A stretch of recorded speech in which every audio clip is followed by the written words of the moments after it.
Sitting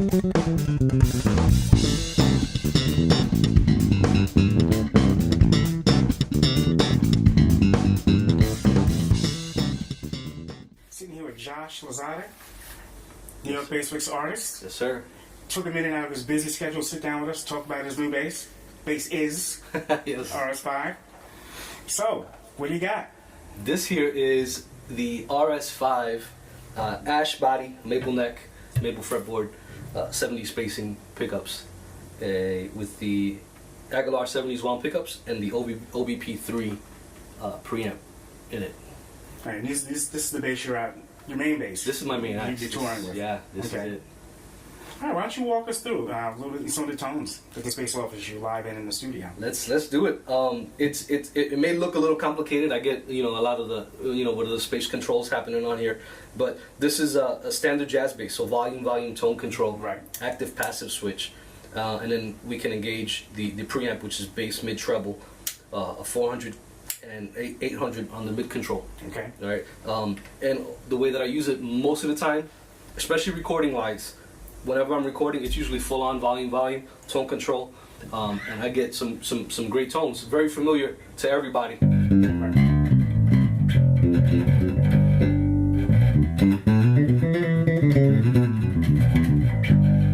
Right? So that's kind of what I'm normally going for when I'm recording to serve the song.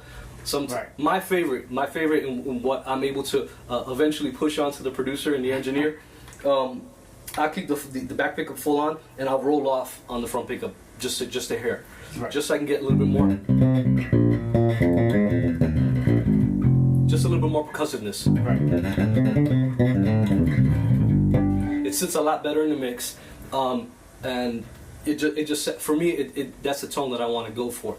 So I understand the producer has this thing, and he wants to hear a certain tone, and I'll give that to him. And sometimes I'll even sneak it, and when he's not looking, I'll turn it, and I'll do the take again, and it's like that's it right there, and I got the tone that I want. It just sits so much better in the mix, for me. I just love a standard jazz bass tone, and this I'm able to replicate it here. So there's times where I'll roll off the tone control as well, just to take some of the bite off of the top end, and it smooths it. It smooths it down a little bit. And a little caveat: the B string on New York bass, all of New York Bassworks basses are absolutely amazing. By far my favorite. Just everything about it. It sustains well. It's clear. It's not muddy. Whatever the secret to the sauce is, I don't know. I don't care to ask. I know when I play it, it works. It works. So that's kind of where I'm at. Normally when I'm recording, now when I play live, they do want a little bit more. They want more output from me. And so I'll just kick in the preamp, and again, that's everything is set flat right now. Not much difference to my passive.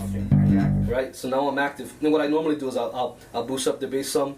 I'll come boost up the mid range a little bit more than what I did for the bass, and a little bit on the treble side. And that's normally. So I'm getting a lot more up front. There's beautiful clarity on the high end. It's not this sizzle that's happening. It just brings out the top end a little bit more. And I love to hear just some of the grit and the grind from the frets on that top end. It's not hurting anyone. It helps. Actually, it helps me stand out a little bit more in the mix when I kind of dig into it a little bit more. So again, I do the same thing when I engage the preamp. I roll off on the neck pickup a little bit, and it's a little bit more percussive. It's a lot more defined, and it sings beautifully. There's an evenness to this bass that it really is unmatched to a lot of the things that are out there right now.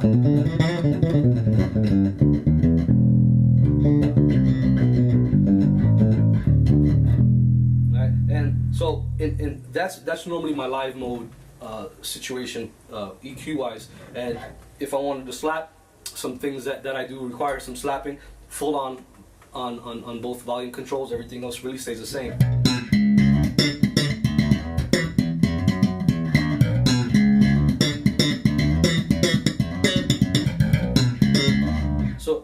I'm really getting it, and I can go from.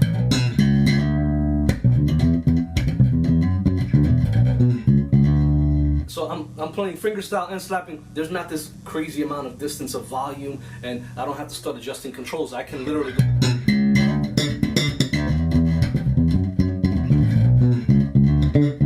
Right? And dude, you don't get that. I don't know what the sauce is. I don't know what the secret is, but you don't get that from a lot of basses.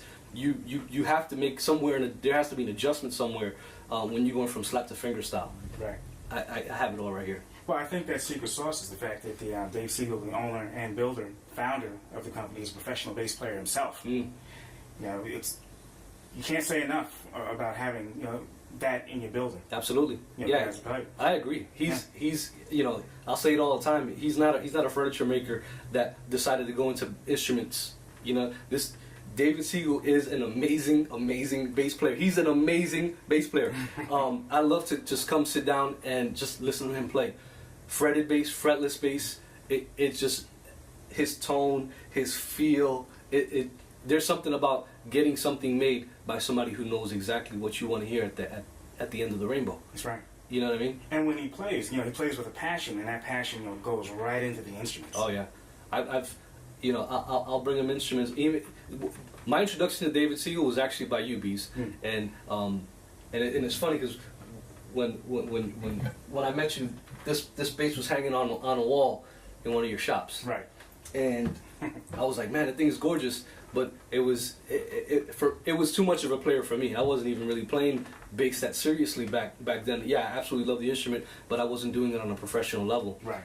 And it was my introduction to David Siegel was to bring the bass that I did have, to get it set up and have him build a ramp for me.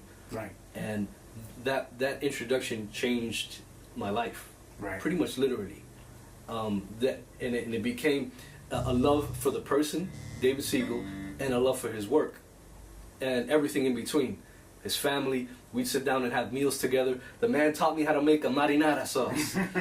It's a whole experience. But I absolutely love the man, and then obviously the love for him and the love that he shares with his building and his instruments is unparalleled. If there's something not right, there's something not right. Right. And he doesn't want you to take that instrument until it is absolutely right. And as a player himself, like you said, as a professional player himself, he knows exactly what it needs. Right. And he knows exactly what it needs to sound like and how it needs to feel before he gives it to you and says, take it, it's ready for you. And he will not rest. He will not rest until it's absolutely perfect. That's absolutely right. That's the same experience I have with the man, the myth, the legend. Yes. Who is Dave Siegel. Yes, sir.